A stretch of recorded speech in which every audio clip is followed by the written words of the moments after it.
నాగర్ కర్నూలు జిల్లాలోని బిచ్నపల్లి మండలం పరిధిలో చింతలబండ అటవీ ప్రాంతంలో నిర్మానుష్యంగా ఉన్న ప్రాంతంలో దాదాపు 30 మంది వ్యక్తులు కోడి పందాలు నిర్వహిస్తున్నట్లు విశ్వసనీయ సమాచారం మేరకు స్థావరంపై దాడులు నిర్వహించి 10 మంది నిర్వాహకులను అదుపులోకి తీసుకున్నట్లు డీఎస్పీ బుర్రి శ్రీనివాస్ మీడియాకు తెలిపారు. ప్రధాన నిర్వాహకుడు చేగుంట గ్రామానికి చెందిన గంటల నరేష్ సంఘటనా స్థలం నుంచి తప్పించుకున్నట్లు ఆయన తెలిపారు.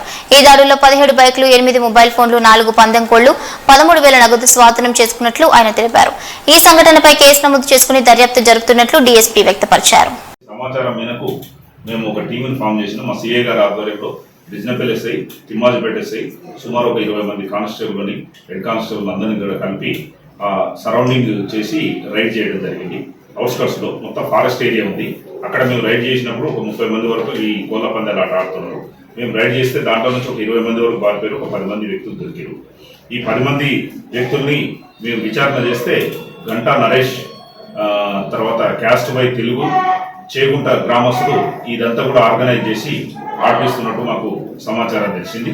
వీళ్ళ దగ్గర నుంచి ఒక 13,000 రూపాయలు, 4 ఈ పందెం కోళ్ళని, అదేవిధంగా ఒక 8 మొబైల్ ఫోన్లని, అదేవిధంగా 17 మోటార్ సైకిల్ని కూడా సీజ్ చేసుకున్నాం.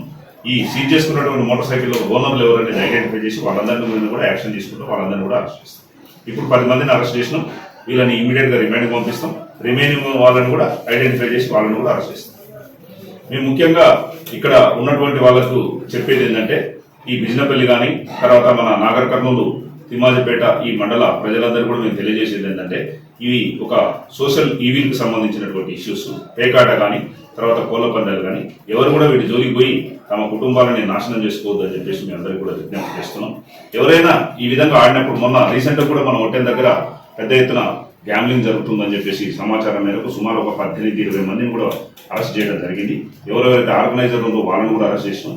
ఇప్పుడు కూడా ఈ సమాచారం మనకు వచ్చినటువంటి సమాచారం మేరకు ఈరోజు సుమారు ఒక 10 మందిని అరెస్ట్ చేయడం జరిగింది. ఎవరు ఎటువంటి ఇల్లీగల్ యాక్టివిటీ చేసినా మీరు మాకు సమాచారం ఇచ్చినట్టయితే దాన్ని మేము సాధ్యమైనంత వరకు నిర్మూలించడానికి ప్రయత్నం చేస్తాం. కాబట్టి మీరందరూ కూడా మాకు ఇటువంటి ఇల్లీగల్ యాక్టివిటీస్ ఎక్కడ జరిగినా కానీ మాకు సమాచారాన్ని తెలియజేయాలని చెప్పేసి మా పోలీస్ డిపార్ట్మెంట్ తరఫున మేము అందరూ కూడా విజ్ఞప్తి చేస్తాం.